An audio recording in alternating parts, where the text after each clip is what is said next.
Welcome, and thank you for joining us at the 17th Annual Shine.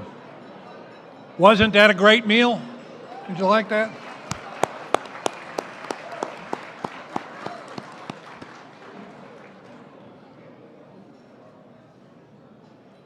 We are thrilled to be your chairs tonight. However, I'm a little less thrilled about having the spotlight on me. So I'll be letting John handle most of that. He's never met a microphone that he didn't love. It's sad, but it's true. I also have the pleasure of serving as your MC this evening, so you're going to get more than you bargained for. Terry and I were introduced to Donnelly about 13 years ago through the Archdiocese, and we were amazed by its history and moved by its mission. But it wasn't until shortly after I retired, when a priest suggested I teach at Donnelly, that I really started to understand how special Donnelly is. These last 5 years, I've been an adjunct professor in the Business Leadership Bachelor's program. And I've come to understand that the Donnelly student isn't your conventional college student. Because of my experience teaching, I see the transformative power of Donnelly firsthand, and I assure you that your donations are making a difference. I'm blown away by Donnelly's commitment to affordability. Tuition this year is just under $10,000. Donors, yeah.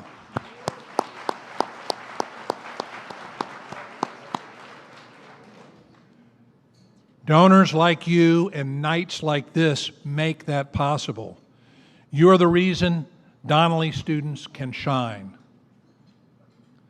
We especially want to acknowledge our presenting sponsors, Barbara and David DeHamers, Dr. Judy Hemberger, Tom and Sharon McCullough, and Thanksgiving to Blessed Silos Fund, and an anonymous friend.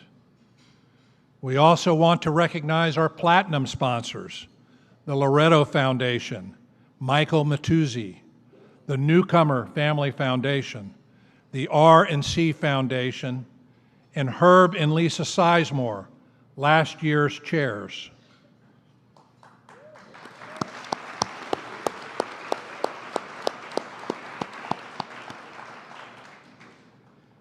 Thanks to all of our generous sponsors, Shine has already raised just over $800,000.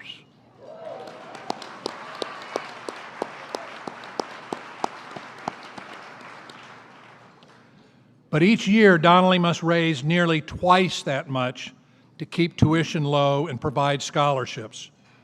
So Terry and I hope that after hearing from these amazing students tonight, you'll help us get closer to meeting that need. We are thrilled to announce that the first $50,000 raised tonight will be matched dollar for dollar by the In Thanksgiving to Blessed Silos Fund.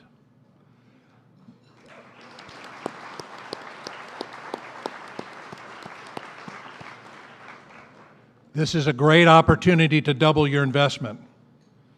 Donnelly has so much to offer its students and the communities it serves. And who better to shine a light on what makes Donnelly special than our outstanding president, Monsignor Stuart Swetland. Please welcome him to the stage.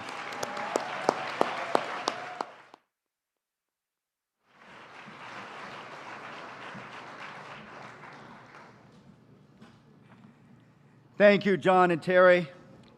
We're so grateful to have you as our Shine chairs. Most people know John from his professional career as president of Bartlett Milling and Cattle Company. He could have, and some would say should have, taken a well-deserved retirement when he finished up at the company. But he brought all that experience, all that passion, all that know-how to our classrooms at Donnelly College. And I understand Terry's happy that he gets out of the house a few nights a week. Tonight's extra special because the Catholic Church is celebrating the feast day of two important figures of our faith. Today was the feast day for St. Faustina, who gave us the Divine Mercy Chaplet, and very special to Donnelly College, it is also the memorial of Blessed Francis Xavier Seelos, the patron of our chapel at Donnelly. I was honored to be able to serve Mass there, celebrate Mass there today, and to say the Gloria, because we can elevate it to a feast day in his chapel. You know, Blessed Francis Xavier Seelos is a fascinating character that's so apropos for Donnelly College. He came to the United States as an immigrant in the 19th century from Bavaria, from Germany, to serve the German-speaking immigrants in the United States. He was trained in Europe but ordained in the United States. He served in Baltimore, Maryland, Cumberland, Maryland, served where I went to college in Annapolis, Maryland, and he famously served in Pittsburgh, my hometown, Pittsburgh, Pennsylvania, where his pastor was St. John Neumann. Think of that parish. A canonized saint for a pastor and a blessed for an assistant. Sort of like the average parish here in Kansas City, Missouri, and Kansas City, Kansas.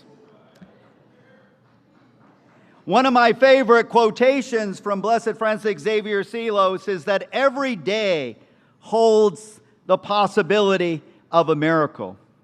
And it's also fitting that John and Terry on this feast day for Donnelly College are our shine chairs, because you see in 2012, Terry and John opened an orphanage in India called the Blessed Brian Home, named after John's brother Brian, who literally would give you the shirt off his back.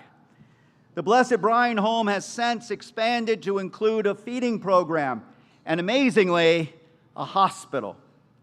Blessed Seelos and the Gilcrests and Donnelly College have answered the call to help those on the margins, those who might not otherwise be served. And perhaps the best evidence of Donnelly's impact is our success and the success of our graduates. Our 2023 graduating class had 119 graduates, including 7 who earned their associate degree while wards of the state at Lansing Prison. Listen to this. 82% of our graduating students last year were first-generation college students.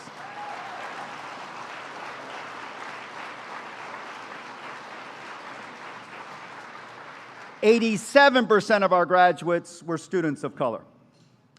You're going to hear from 2 amazing students later tonight, but I assure you, every one of our graduates have an incredible story to tell, a story of dedication and perseverance. Donnelly College is working hard to make sure we can serve even more students in the decades to come. Many of you may know that when we had an accreditation visit about a decade ago, we had some real issues. We were told our buildings were inadequate, and they were worried about our finances, and they wanted to do a couple of other things around the college. So we had some work to do, but I'm happy to say that we just completed a comprehensive reaccreditation visit, and we're unconditionally reaccredited for 6 years.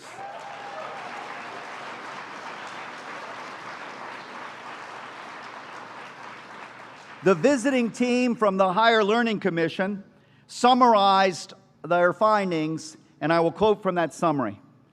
Donnelly College is succeeding at a difficult challenge, enrolling primarily first-generation minority and low-income students, offering support for students well beyond the norm, setting tuition low, and raising funds to support the budget. Faculty, staff, board members, and donors are deeply committed to the mission, which makes the extra effort required possible.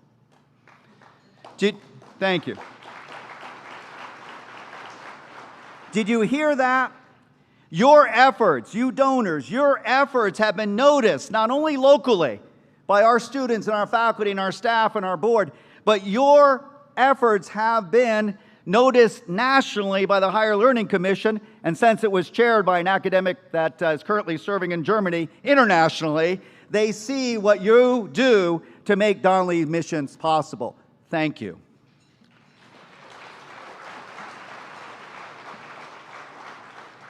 The Higher Learning Commission also gave us accolades for our strategic plan.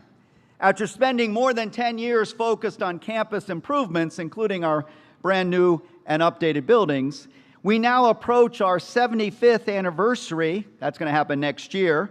And we have new plans focused on our internal enhancements in 3 key areas: academic excellence, institutional effectiveness, and financial stability. Tonight, I want to highlight a few exciting things happening in the academic area, particularly in Catholic identity and in growing enrollment. First, I have to give a shout out to our growing nursing program. We have now about a third of our students are in our nursing program. And we have gone from having the CNA and then the LPN and then the RN, which is the associate degree in nursing.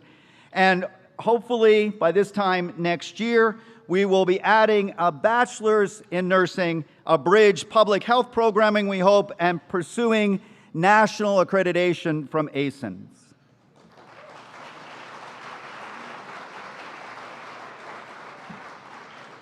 We're growing our partnership with school districts, secular and Catholic, and colleges on both sides of the state line, establishing more dual credit opportunities and transfer agreements, and piloting what we hope will be a very important program, a 5-year pathway program with Bishop Ward that will allow a student to get their high school and associate degree in 5 years.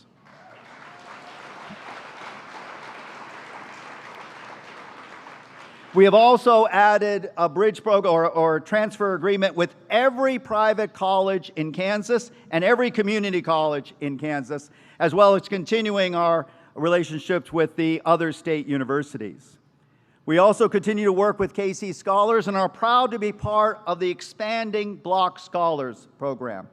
This signature scholarship program of the H&R Block Foundation is only offered at Donnelly, MCC, UMKC, and Rockhurst.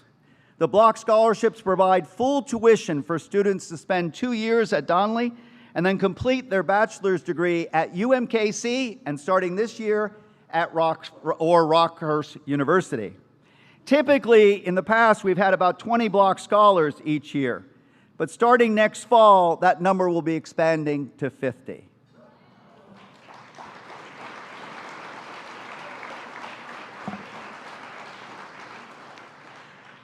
We are challenged by the writings of St. John Paul II that a Catholic college should also serve the church and the greater community as well as its students. So in an effort to increase service to the wider Catholic community, I am pleased to announce for the first time publicly tonight the creation of our new Blessed Francis Xavier Seelos Institute for the Advancement of Catholic Education. The Seelos Institute will focus on adult formation and related initiatives. Already we are providing faculty formation. A staff of 3 who formerly worked with the Holy Family School of Faith are providing monthly faith formation for faculty and staff at 42 elementary and secondary schools in the Archdiocese. We are also publishing writings on the relationship between faith and reason, religion and science in partnership with Herder and Herder in New York, and the Ethics of Evidence Foundation, also out of New York.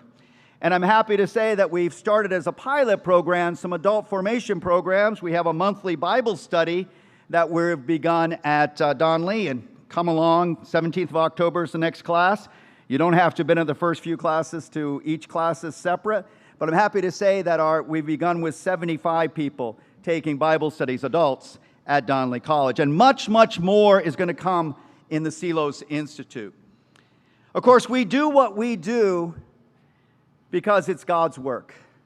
But it's always nice to receive external recognition as well. So tonight, and the board hasn't heard this news yet, the U.S. News and World Report rankings are out. We're in the group of 74 Midwest regional colleges, and I'm here to announce that we have several top 20 rankings. In the 2024 Best College Rankings, Donnelly achieved several top distinctions.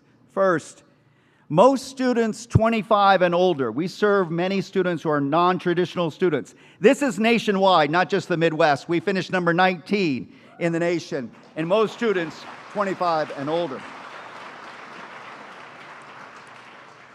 In social mobility, we scored number 13 in the Midwest, up from number 18 last year. And in economic diversity, we went from 12 last year to number 8 this year.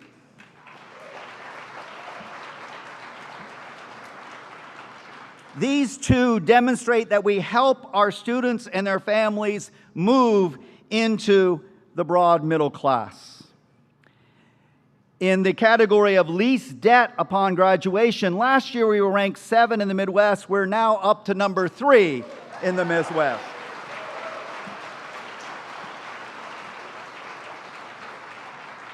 And last but not least, for the 7th consecutive year, ranked number 1 in the Midwest in ethnic diversity of students.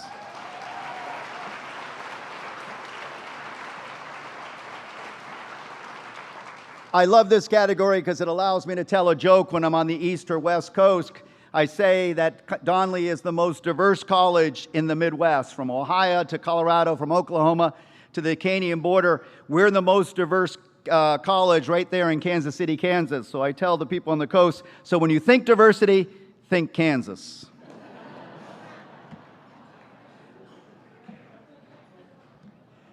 Locally, regionally, and nationally, Donnelly is setting the bar in educating students from various ethnic and life backgrounds while helping them graduate with little to no debt, paving the way to economic and social mobility, all while they are discerning their vocation and coming to know who they are and why they are in relationship to God. We're a private college, but we're serving the public good. I've challenged the students this year and the faculty to be specific about what we're choosing. When I gave the charge to the new freshmen this year, I challenged them not to see themselves as victims. Many of our students have come through horrific tragedies in their life and the life of their family, tremendous difficulties.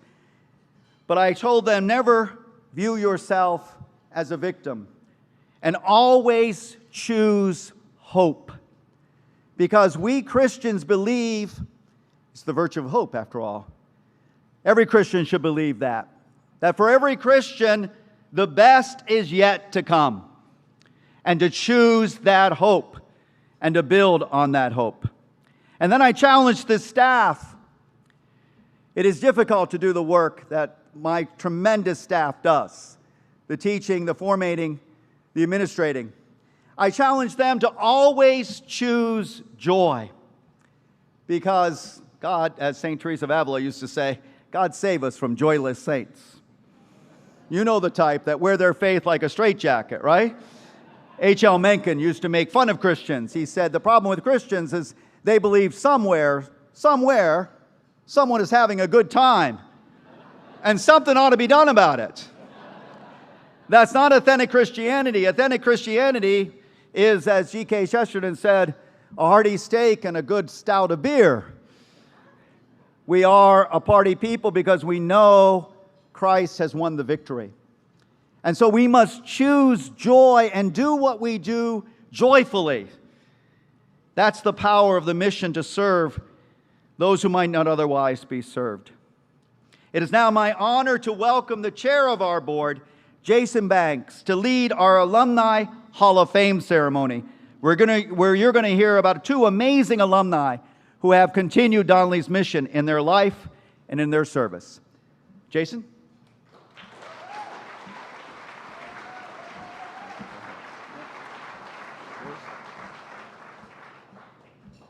Good evening.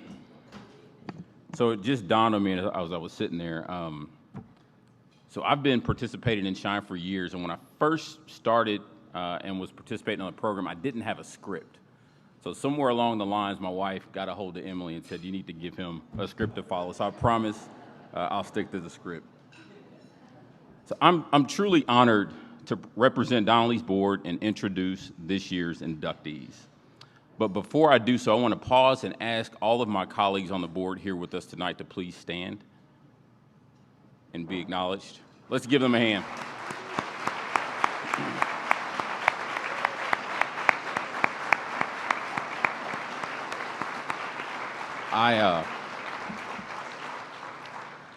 I'm so honored and humbled to serve alongside these men and women, and I hold this board up against any board, no offense to anyone in the room, up against any board in Kansas City in terms of commitment and the work that they do.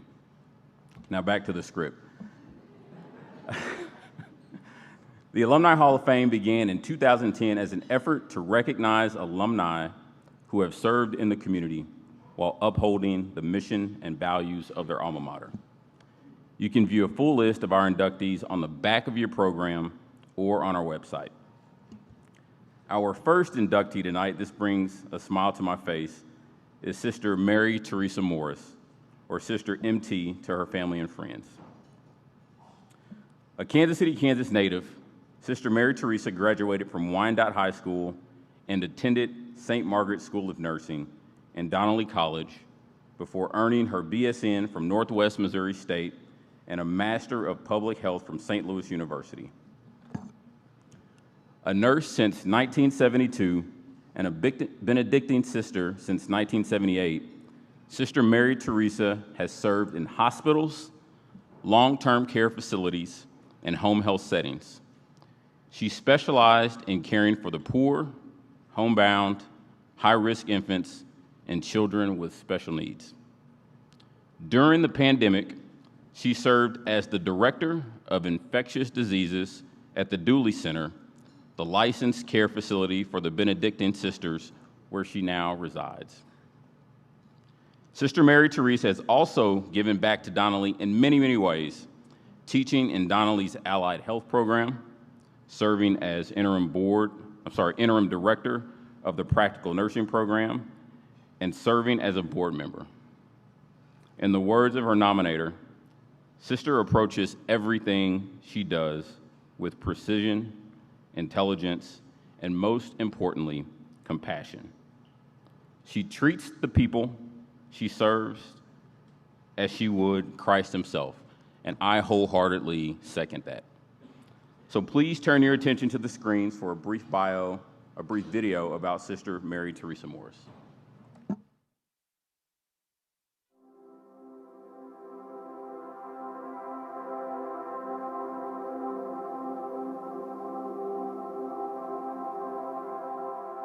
Donnelly was connected to St. Margaret's School of Nursing, and that's how I ended up going to Donnelly, is through their first-year nursing program.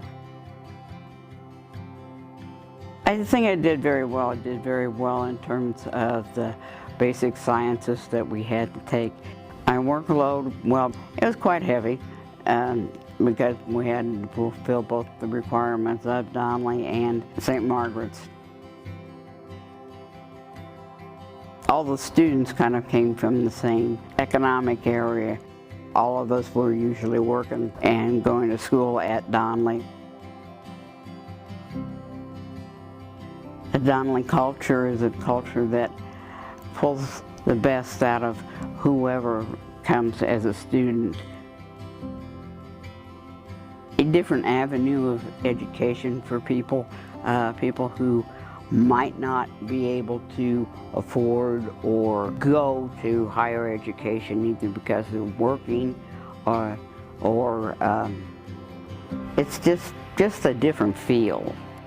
And once you get the Donnelly bug, it pretty well stays with you.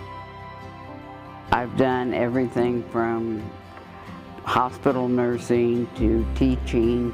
I like home health and hospice best. I don't think there's anyone more deserving than Sister MT. She has a love for nursing and a compassion for people that you don't see all the time. She does nursing truly because she loves it, not for a career, but just her passion. She expected a lot of her students and really knew her stuff, and I think probably helped produce some really good nurses. You know, she was one who was never afraid to go into any neighborhood and you know, would roll her eyes at some of the other nurses that would balk at going into some areas. I mean, she went well beyond the duty of a nurse as well. Sister MT is one of the smartest people I know. She reads, she wants to keep learning. She's a lifelong learner. We're lucky to have her as a board member. I'm lucky to have her as a sister in this community, because you look at her and she's just amazing. You know, when I got the letter, it was like, what? You know, haven't done anything I would consider to be particularly out of spectacular for Donnelly, but I'm thrilled and I'm very honored to be selected.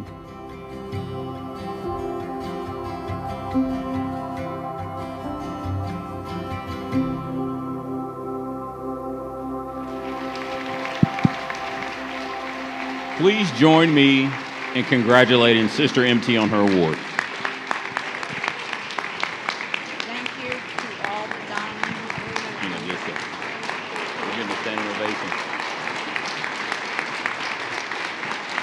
That's so well deserved.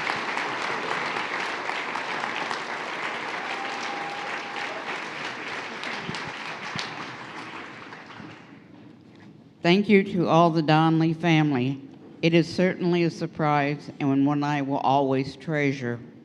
It has been my privilege to be part of the Donnelly family, both as a student and part of the faculty. I think since I've been 18 years old.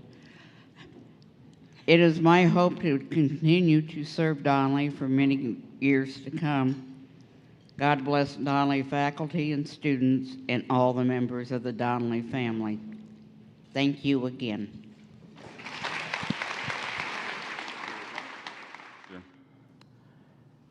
Our second inductee, Mr. Bob Briscoe, who grew up just down the street from Donnelly.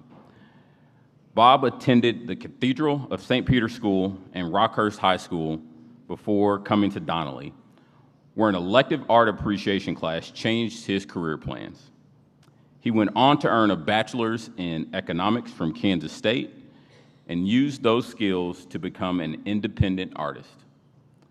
Bob then pursued his passion for pottery, completed several apprenticeships, and established multiple pottery studios. He built a national reputation, and his award-winning work has been collected by many museums, including the Smithsonian. That's right. That deserves a round of applause.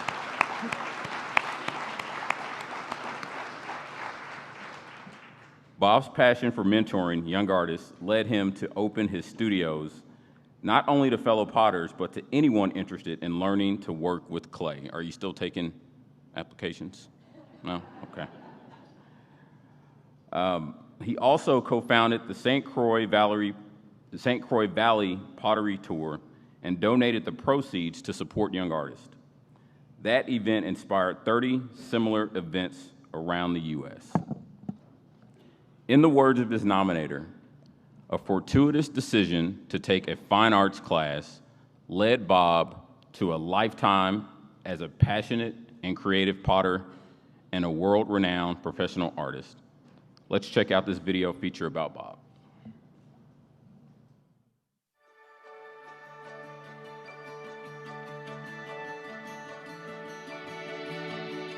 I'm so happy today to be with Robert Briscoe. Bob, we're talking to you from Kansas City, and you are in Minnesota. Before you moved to Minnesota, let's come back to your childhood. You grew up in Kansas City, Kansas. How did you find Donnelly? Because I couldn't go to Kansas State until I got some proof of grades, I thought, I'll get my grades up at Donnelly and then I'll go to Kansas State. Well, then I ended up staying both years because I liked it so much. My parents, their dream was for all of us to have college degrees because they couldn't get one. And so I finished my degree by correspondence from Kansas State, and I have a degree in economics from there, and I sent the diploma to my parents. So well, it's beautiful. But like many of our students currently, you're first generation college student. Art and pottery didn't seem to be in your plans. So how did you get introduced to art and pottery? well, it's Donnelly's fault. And reluctantly took a class in art appreciation. And Donnelly had hired a young teacher whose husband was the sculpture professor at the Kansas City Art Institute. One day, a guy showed up with a potter's wheel, and I helped him carry it in. And then he set up and started making pots, and I was just floored.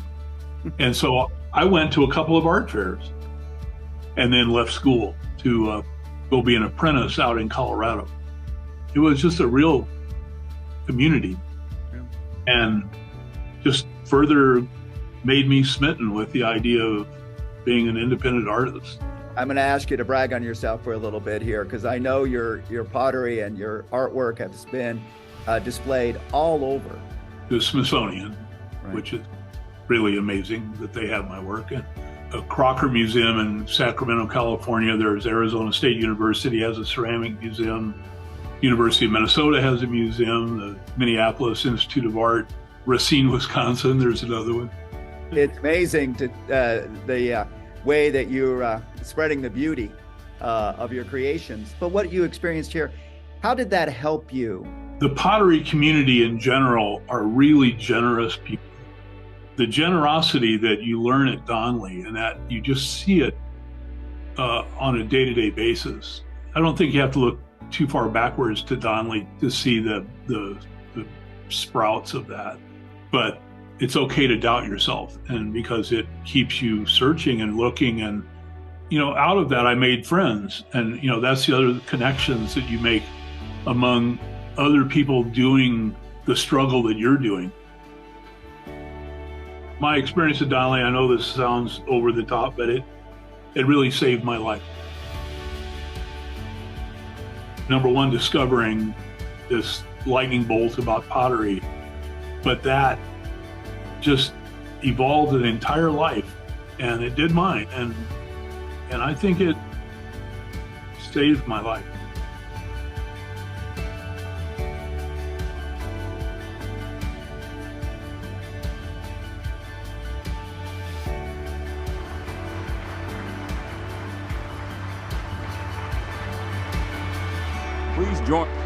Please join us in welcoming Bob to the stage to accept his award.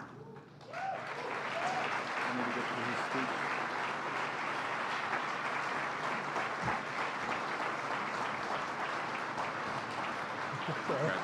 again. Thank you very much. Let's take a picture.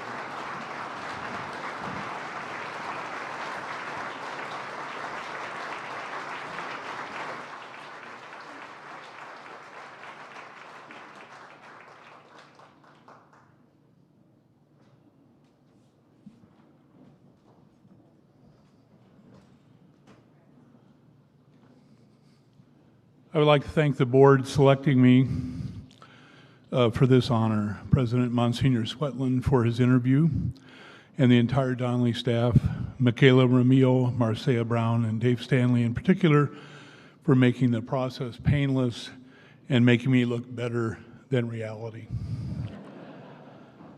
This evening is really a family affair for me. I'd like to thank my younger brother David for nominating me for this honor. He's in California dealing with some health issues, but remembers in better detail our years growing up in Kansas City, Kansas, in the shadow of Donnelly College.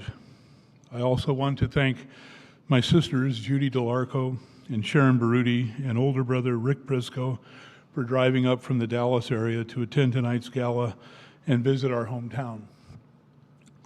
I also want to thank my Kansas City niece, Jen Miller, for joining us here this evening. This nomination came as a complete and dumbfounding surprise. I am very honored to be inducted into Donnelly's Hall of Fame.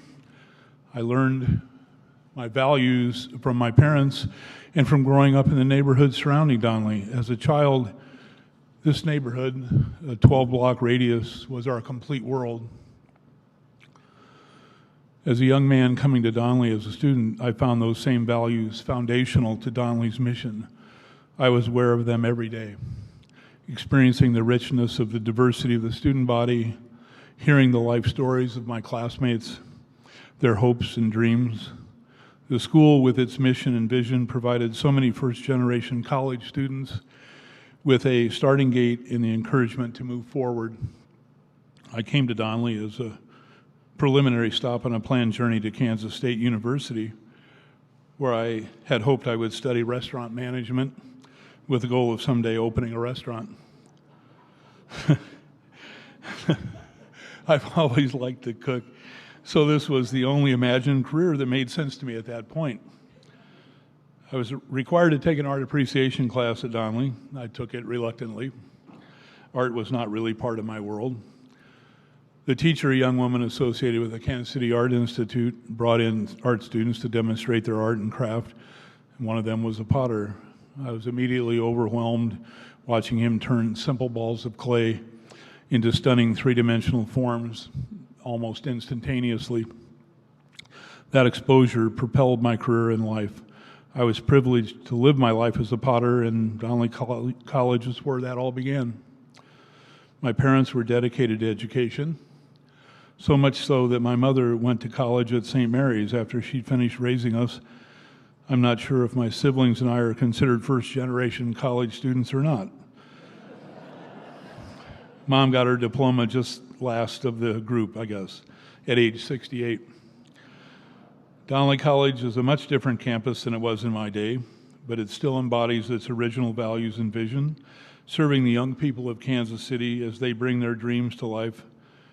Thanks for being there, and thank you all for supporting Donnelly College. Thank you.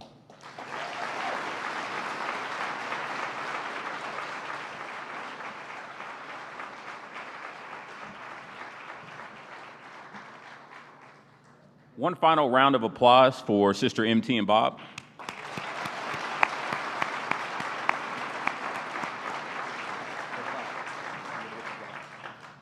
Oh, forgot your hardware, Bob.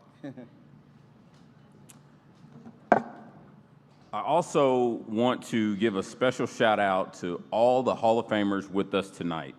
Please stand to be acknowledged.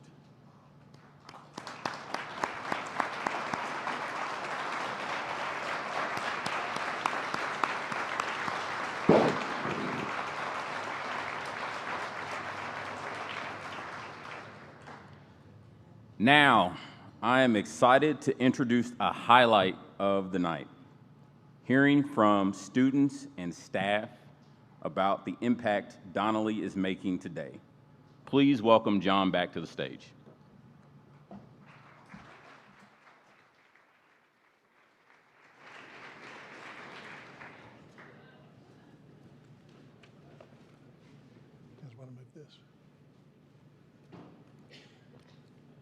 Thank you, Jason. Some of you may remember the Phil Donahue talk show that went off the air in 1996 after 29 years. If so, I have just one word to describe you: experienced. We are calling this portion of the evening the Feel Donnelly Show, because our hope is that you get a better feel for our college after hearing from our guests. And any resemblance to Phil Donahue with me start and stops at the color of my hair. My first guests this evening are Sarai, Thao, and Aadesh Biswa. Aadesh received his associate degree from Donnelly, graduating this past year. He is now at UMKC working on his Bachelor of Arts in English and International Studies. Aadesh was born in a refugee camp in Nepal, where he lived until the age of 12. Then his family was granted permission to immigrate to the United States and settled in Kansas City, Kansas. Sarai is a current student at Donnelly in her second year and will receive her associate's degree in the spring of next year. Sarai's parents fled Laos to Thailand, where they spent several years in a refugee camp before immigrating to the U.S. They came to Fresno, California, where Sarai was born, and then moved to Kansas City, where Sarai has grown up. She is a graduate of Sumner Academy. Please welcome Aadesh and Sarai to the stage.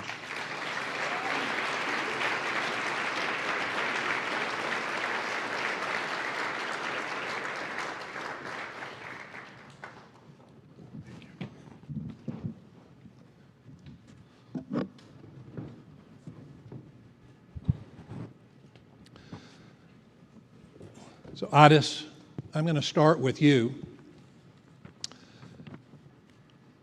Certainly leaving a refugee camp after living there for 12 years, the only thing you ever knew, and coming to the United States had to be a cultural shock to you and your family.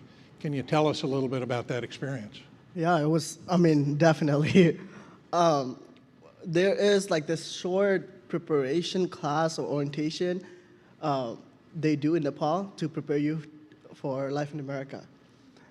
But it was useless because from the moment that you open your eyes to the time you go to bed, everything is different. Everything is different. And you have little to no time to adjust to the life in America until you have to be part of one. So I had to go to school immediately after, and I felt like I was being sent back to pre-kindergarten or something like that, where I knew the answer to stuff, but I just didn't know it in English. So I would feel so frustrated. I remember my sister. You knew no English? I knew no English, yeah. Your parents knew no English? Nope. Your sisters knew no English? No. Okay. Yeah. No, it was definitely difficult. My parents definitely sacrificed a lot for us to be able to come here. Till this day, God bless their soul, my mom, she still struggles to get around, but she's doing it so we can have a better life here. I remember when we first came to U.S., my sister and I would sit just like this, and we'd be like, are you feeling the same thing that I'm feeling? And would make up fake scenarios where we were granted like one wish from the President of the United States, and we would say, take us back to Nepal because we'd rather be there than here. That's amazing to us, listening to that, spending all those years in a refugee camp and coming to America, and yet you're saying things are so difficult and challenging. I'd rather be back where I was. Yeah, it's an unimaginable thing that you have to do when you move to a different country with little to no information. Yep. So, despite those challenges, you did pretty well in school. Yeah, my family, like I said, moved to U.S. so we can have better education, and they've emphasized the importance of education since I could listen to them. So I knew that going to school consistently and doing whatever I could to get better grades was important to my family. So that's what I did. I was getting used to it. The thing is, junior year of my high school, my dad passed away. So there was a big shift in my family where I was no longer just a student, but I had to take up the responsibility at home as well. So I'd go to high school from like 7 to 2:30. I'd get back home and then have to go to work immediately after. I worked at a grocery store. I'd get out around midnight, and after I get out of work, my family friends, they would tutor me as much as they could so I can stay consistent in school. How late at night did that take? Yeah, like 2 in the morning, 3 in the morning, and I would go to sleep, get up, and then go to school and start all over again. So you had to go out and get a job to support your family. What did the prospects of college look like for you at that point in time? To be able to afford, honestly, any college could give me a scholarship, and I would go. However, when I graduated, I had no scholarships that I could rely on. So I decided to go to community college, as one does. And I had financial aid, but it wasn't enough. I had to get a work at a warehouse, work there so I can try to pay for my college and also be able to help around the house as my responsibility lies. But it was too overwhelming, so I had to drop out of the college for that year, and I didn't know what else to do. Everybody around me, college is for you, Aadesh, you gotta go. But nobody really thinks about how much money goes into it, at least like people who encourage you to go.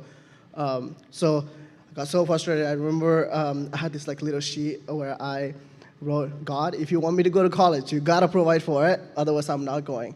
Tuck it in the Bible, and I was like, okay, I'm gonna apply for it because I gotta do some of my part, and I'm gonna have to rely on God to answer this prayer. But you lived around Donnelly, and you drove past Donnelly every day back and forth to work. Why didn't Donnelly jump out at you? You see, you should know two things, or at least this is what I knew about Donnelly. 2 words: small, private.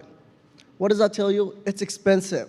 If I can't even afford to go to community college, how am I gonna be able to go to a small, very exclusive private school? So I didn't even consider it. Like you said, I drove by Donnelly. I lived there, actually, nearby it, hundreds of times, thousands maybe, but I thought it was gonna be super expensive. But you applied. But I applied.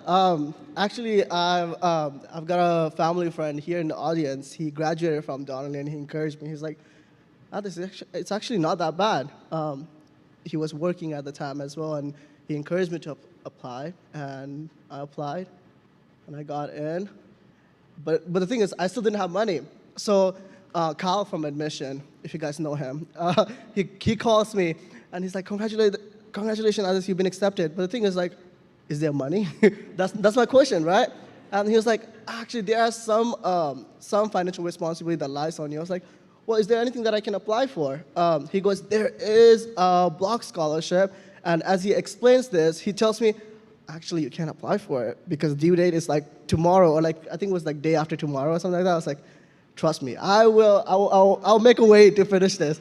And I remember calling Luis Garcia. He serves as in the board. I was like, Luis, I'll apply for this scholarship. Can you write me a recommendation later? And he's like, when do you need it by? I was like right now. And I think that evening or the first thing in the morning, he sends me a recommendation letter, and I write whatever I can and apply for it. And what happened? And Donnelly accepted me. Donnelly gave me this full ride scholarship that I am still using at UMKC.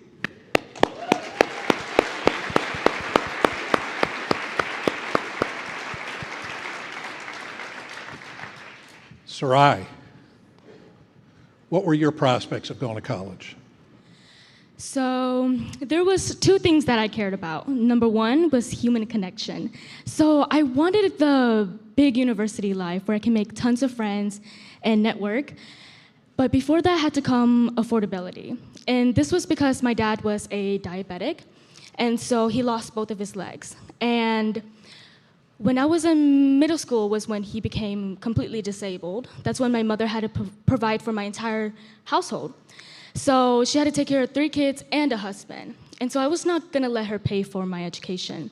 It was gonna be too much on her. And so this is sort of the story of how Donnelly, how I came to Donnelly, was through this block scholarship. And it started with my youth leader at church. Every single time I see him, he just wouldn't stop bothering me. He would keep saying, did you apply for the block scholarship yet? And I would make up some lame excuse like, oh, I forgot this happened and that happened. And he just wouldn't stop. And so this sounds kind of bad, but like sort of just to shut him up, I'd applied. And so then I get this email, and they're like, Sarai, we want to do an interview with you. And I never responded. But they reached out to my high school advisor, and she's like, Sarai, say yes, what are you doing? And I'm like, oh, okay, fine. But behind my head, I was sort of like, is this really gonna happen? Like, it's not gonna happen. But then I said yes, and I totally forgot about the interview. My advisor came to my class. I was singing in choir, and she was like, Sarai, you're late, let's go. And so we're running to her office. I got into the Zoom, I did the interview, and I did well. And then I left it at there. And then it was this one day where I was not at school, and my friend called me. And it was a FaceTime. Instead of her, it was two of my advisor. And they're like, Sarai, you got the scholarship. But unfortunately, I didn't react like how every student would. Instead, I was thinking, do I really deserve this? Do I really want to go to Donnelly? And it was because it was this moment at the time of my life where I didn't have a purpose for myself because I couldn't let myself dream. The message I got when I was a child was sort of, you weren't good enough, and you don't deserve good things, and dreams are impossible. That was sort of the message I got from my childhood, and it translated to every part of my life, especially here. I mean, not here, but like when I received that scholarship. But then my advisor, she said one sentence, and it completely convicted me. She said, Sarai, you are going to college debt-free. And a year later, I'm here at Donnelly, and my life had completely changed.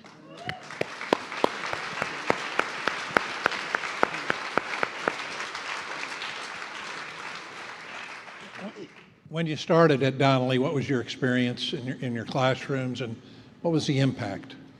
So when I first got here, I'm used to like 20 people minimum in a classroom. And so when I came to Donnelly, it's either like 5 to like 10 minimum. And if it's a lecture hall, it'll be like 20, which is, good. But it felt a little bit empty. But everywhere I look, people look like me. And it wasn't just people that look like me, it was people who don't look like me also. And Donnelly is just such a small college that you can't ignore anyone. You're bound to make friends. Even people who are like 20 years older than you, you're friends with them. We're like friends. We're like best friends. So that's how I would describe the community at Donnelly. Yeah. And Aadesh, you had told me that when you came here, you didn't know anybody when you came to school here. Nobody. And unfortunately, when you graduated 2 years later, you still didn't know anybody, right? Actually, no. I knew everybody. It's really hard to go to a school like Donnelly and within a month not know everybody. You get a lot of opportunity to work together in the classroom outside of, not just the classroom, but outside of school. We go to community garden. There's just so many ways that you can bond with these people and get to know them in school and outside of school. And your confidence level today versus that junior in high school and that senior in high school without prospects of going to college, how do you describe your confidence today? Actually, when I was in Nepal, I had a new principal. This was prestigious principal, and he was like holding tutoring session. I tried to go to one, but he, after finding out my last name, he told me to get up and get out because I was in the lower caste system. He was in the higher caste system. Since then, I have always felt like, yeah, school wants me for the numbers, but they don't really want me for a student. That's how I felt. Even coming to U.S., I know there isn't caste system difference, but there's just so many barriers. Language is just one of them. There is culture. There's just so many barriers that has carried with me since like my childhood at like 7 until I came to Donnelly, and all of a sudden, staffs sit down and want to hear, oh, what do you think about this? What should we do? And there are just places for you to, like part of student senates for you to be part of. There's just so many opportunities where your voice and your beliefs and your opinion matters and is encouraged. That right now I'm at UMKC.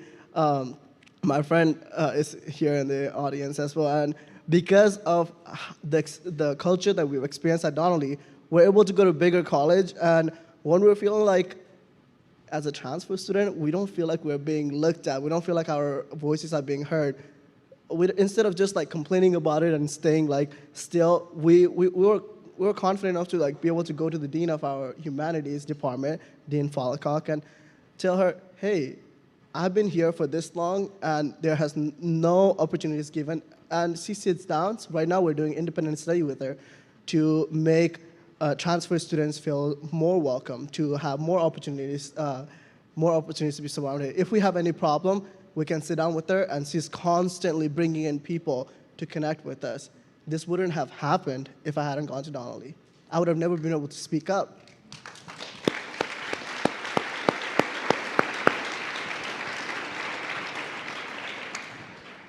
At this point, I'd like to ask our next two guests, Professor Richard Esvang and Dr. Karen Lombardi, to join our students on the stage. Yes, sir.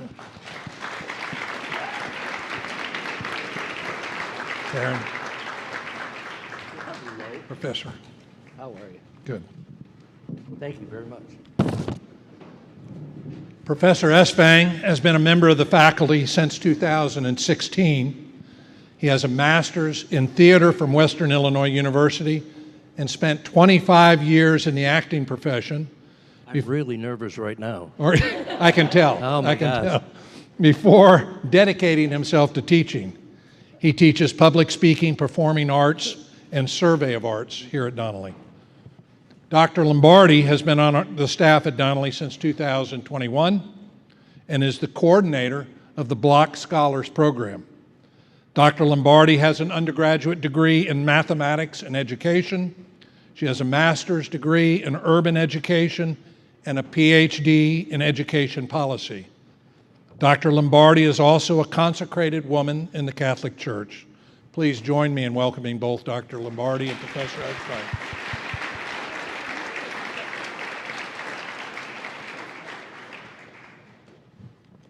And Karen, I'll start with you. Tell us how you came to Donnelly. Well, as you mentioned, I have a background in urban education in my studies, but also was working in K through 12 public schools, private schools. In the midst of all of that, I'd also spent several years working in campus ministry, specifically at the St. Lawrence Center at KU. And so there were a lot of different experiences that all just kind of fit together so well at Donnelly, where I could put all those pieces together. That mission was something I was really passionate about. I loved the way that Donnelly really puts students first, and I saw in the academic advising role that I started in that I was going to be able to do that. I was going to be able to reach out to my students, not have to wait for them to come to me, but really get to know them and all of the different things that were going on in their lives. With a background in urban education, sometimes I thought there might be struggles in the school that might be there, but really our students struggle sometimes outside of school, and we have to help them with those things. But inside of the school, what we see is students that are confident and grateful and motivated and really want to work hard, and it's just a joy to work with them. So all of those things were really what brought me to Donnelly. A little bit of a change from what your experience was. Absolutely. Okay. Richard, how about you? What brought you to Donnelly? Well, I moved to Kansas City in 2016, and I started at Donnelly as an adjunct and then eventually became full-time. And just a side note, like Bob, when I came to Donnelly, I didn't really feel like I was an effective instructor. And it was through the students that I see over there that I have taught, students here, they have blessed me with an opportunity to grow as an instructor. It's a two-way street. Also, my colleagues are amazing. Administrators, staff, faculty have really helped me to become a better instructor, has given me confidence, and I'm deeply grateful for every one of them. How do you feel you're making an impact on these students?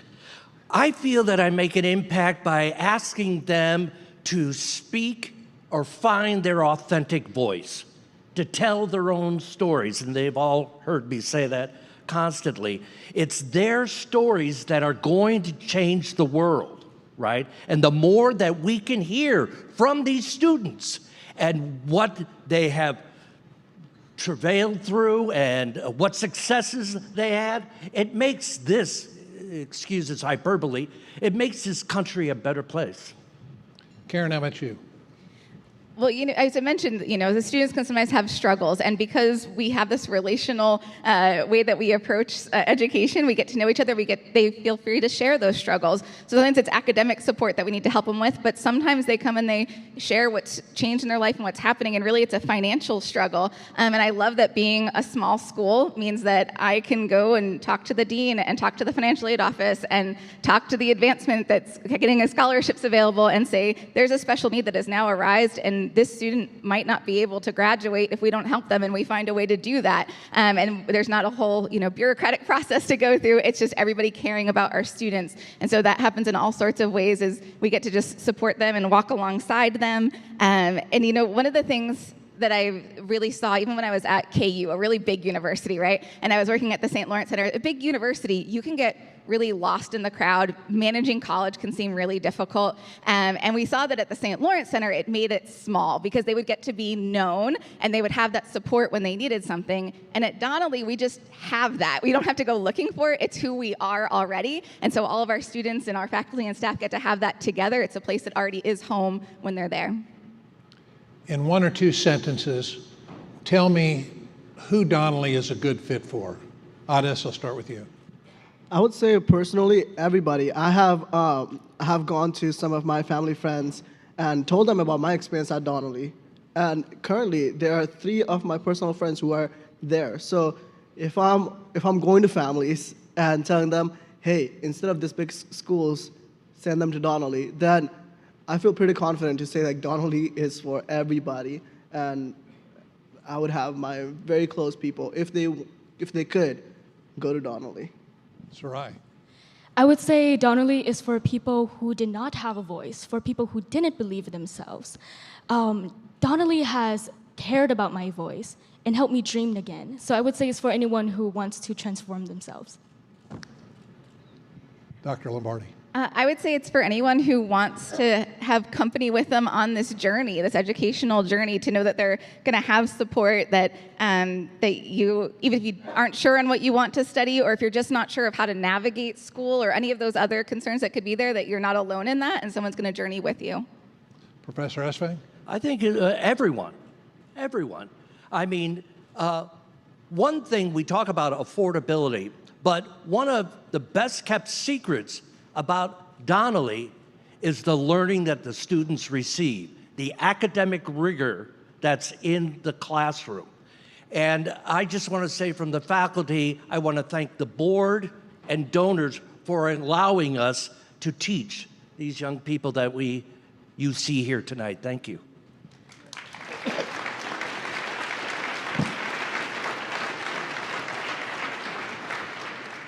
Thank you, each of you, for sharing with us tonight. Another round of applause for each of them, please.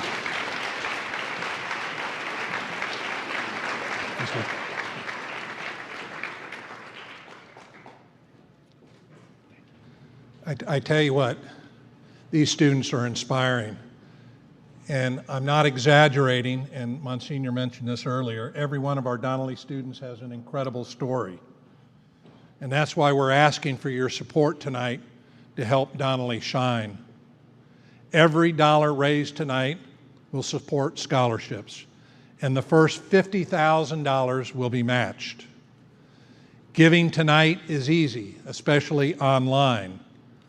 Scan the QR code on the donation form or on the screen to give through Donnelly's secure website. Your gift will automatically be tallied, and you don't have to fill out the donation form on the table. If you prefer to write a check or want to give through a donor advised fund or other means, please use the form on your table and hand it to the volunteer. If you need assistance, the volunteers are ready to help. If you're unable to give tonight, but would like to stay in touch with Donnelly, please provide your contact information on the donation form and just simply leave the form on your table. Please take a few moments now to make your gift and help us claim that $50,000 in matching funds. If you've already made your gift, we truly thank you. In the meantime, please enjoy some additional glimpses of Donnelly. Thank you.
It is my privilege to welcome Archbishop Naumann, a Donnelly board member and one of the college's most dedicated supporters, to offer the benediction. Please welcome Archbishop Naumann.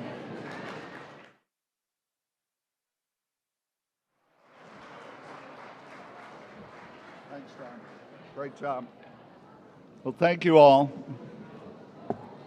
Thank you all for being here tonight. What a great night. What great, inspiring stories we've heard tonight.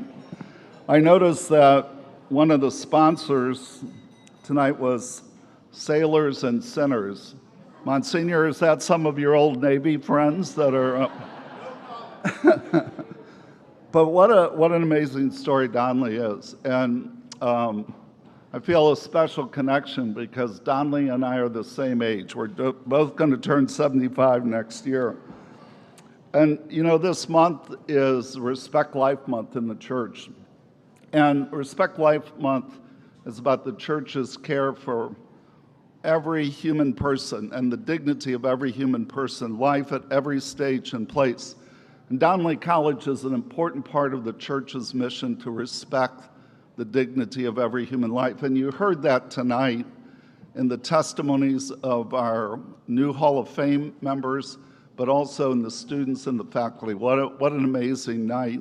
And just my congratulations to Monsignor Swetlin and to the amazing faculty and staff and board of Donnelly College.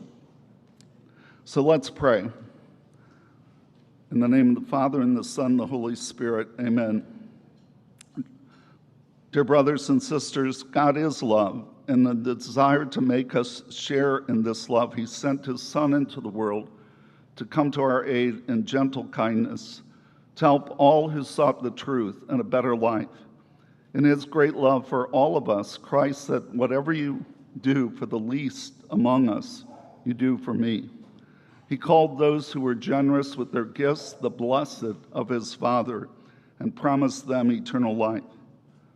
We pray, Lord, that you, the Lord of the richest blessings upon our efforts this evening, and upon each one who devoted to helping our brothers and sisters attain a higher education and the dignity of a more prosperous life here on earth. So, Lord, we ask you to bless all those here tonight. We thank you for their love for you, for their love for these young people, for their love for the church and its mission. We ask you to bless each one here tonight. May your peace, your joy, your hope be in their hearts this night. We ask your blessing, Father, Son, and Holy Spirit. Amen. Jesus is victorious. Amen.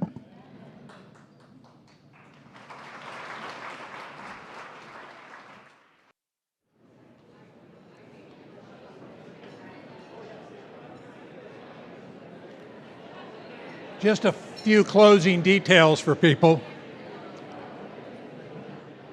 We would love to have somebody from each table take home the centerpiece tonight. And we hope that each of you will take and use the Blessed Silos prayer card from your table, helping us all to remember that each day and each student is an opportunity for a miracle.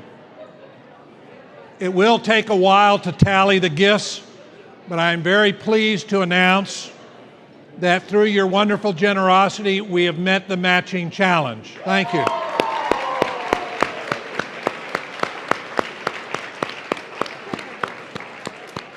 And along with that matching that challenge, we can announce that we've had a record year of fundraising for the Shine event.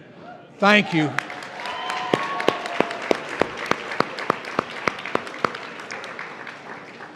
And now it's time to celebrate. The after party continues until 10 p.m. So enough of me talking, please stick around. Let's dance the night away.